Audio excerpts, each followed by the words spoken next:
Hai semuanya, selamat datang di Jeda Sejenak. Buat sobat semua yang baru pertama kali mampir, salam kenal.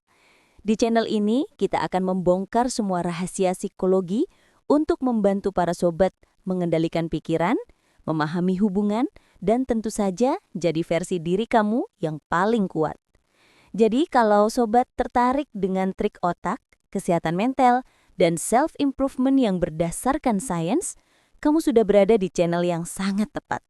Jangan lupa klik like, comment, share, dan subscribe agar video ini bermanfaat bagi banyak orang yang akan sama-sama mengupgrade diri. Siap untuk mulai? Mari kita selami. Pernah nggak sih kamu lagi semangat-semangatnya menyampaikan ide di kantor, di tongkrongan atau forum pertemanan, tapi ujung-ujungnya diabaikan? Atau parahnya, kamu merasa diremehkan? Rasanya kesal kan? Seolah-olah suara kita nggak punya bobot. Listen up, masalahnya bukan karena ide kita jelek, tapi karena kita belum tahu cara kerja persuasi psikologis yang benar. Hari ini, aku akan kasih 5 trik psikologi yang akan langsung mengubah kamu. Dari sosok yang dianggap lemah, jadi sosok yang kata-katanya pasti didengar dan diperhitungkan. Use it wisely ya. Trik pertama, jual keterbatasan. Orang itu secara alami tidak menghargai sesuatu yang selalu ada. Jadi, jangan pernah bilang, nanti saja kalau ada waktu kita bicarakan lagi. Ganti dengan, oke, aku cuma ada waktu 5 menit sekarang, jadi kamu harus fokus dan dengarkan poin utamaku, karena aku nggak akan mengulanginya lagi. Ini trik psikologis untuk menciptakan urgensi. Kita memaksa otak lawan bicara untuk fokus saat itu juga, karena mereka takut kehilangan informasi penting dari kita. Trik kedua adalah teknik negosiasi klasik tapi ampuh. The foot in the door. Jika kamu mau persetujuan besar darinya, misalnya izin untuk sebuah proyek mahal atau liburan jauh, jangan langsung tembak. Mulailah dengan meminta persetujuan kecil yang hampir mustahil ditolak.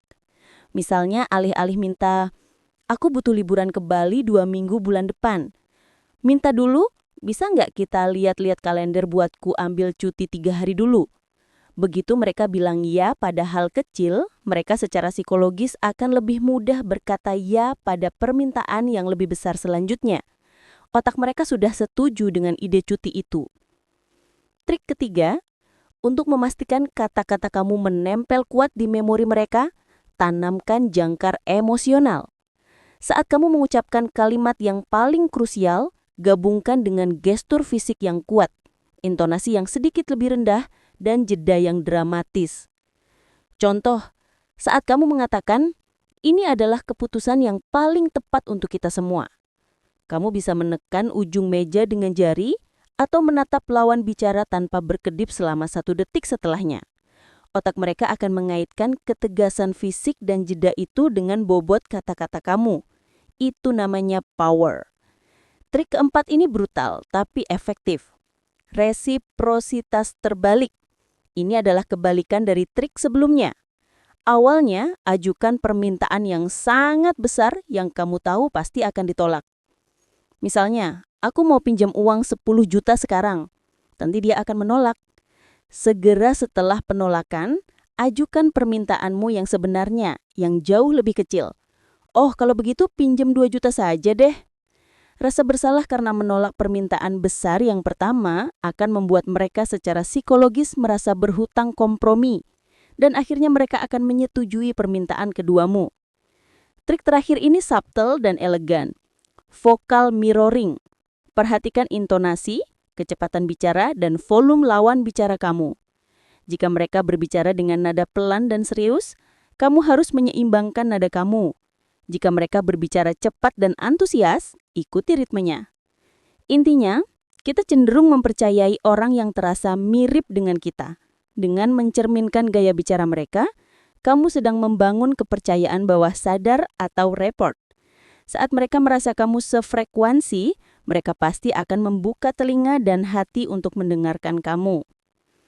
Oke sobat semua, 5 trik ini dari jual keterbatasan, foot in the door, jangkar emosional, resiprokitas terbalik, dan mirroring vokal ini bukan untuk menipu, tapi untuk memastikan ide cemerlang kamu mendapatkan perhatian yang memang pantas didapatkan. Jadi jangan pernah lagi biarkan dirimu dianggap lemah. Sekarang dari 5 trik ini, tulis di kolom komentar trik mana yang akan kamu coba pertama kali. Dan jangan lupa subscribe ke channel ini dan nyalakan lonceng notifikasi agar sobat tidak ketinggalan update video terbaru kami. Di video berikutnya, kita bahas topik-topik lainnya yang jauh lebih menarik. See you!